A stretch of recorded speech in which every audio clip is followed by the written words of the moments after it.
San Lucas. Papuri sa iyo, Panginoon.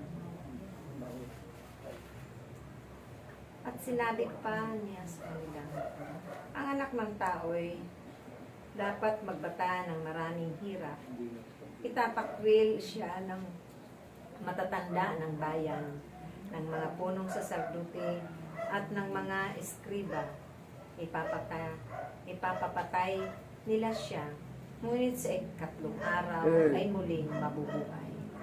At sinabi niya sa lahat, kung ibig ninuman sumunod sa akin, limutin niya ang ukol sa kanyang sarili, pasanin araw-araw ang kanyang krus, at sumunod sa akin.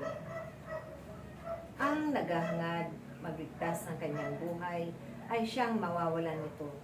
Ngunit ang mag-alay ng kanyang buhay alang-alang sa akin ang siyang magkakamit nito. Ano nga ang mapapala ng tao, makamtan man niya ang buong sanlibutan, kung ang katumbas naman nito'y ang kanyang buhay? Ano nga ang napapala niya kung siya'y mapapahamak?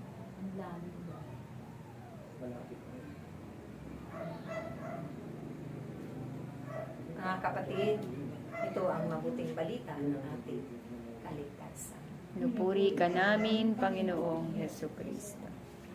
Ang salita ng Diyos ay dapat tanggapin. Ang salita ng Diyos ay dapat nasundin. Sa puso't isip, sana'y laging kamtin. Pagkatulong siya sa ating pasaning. Sa pagtahak dito sa mundo,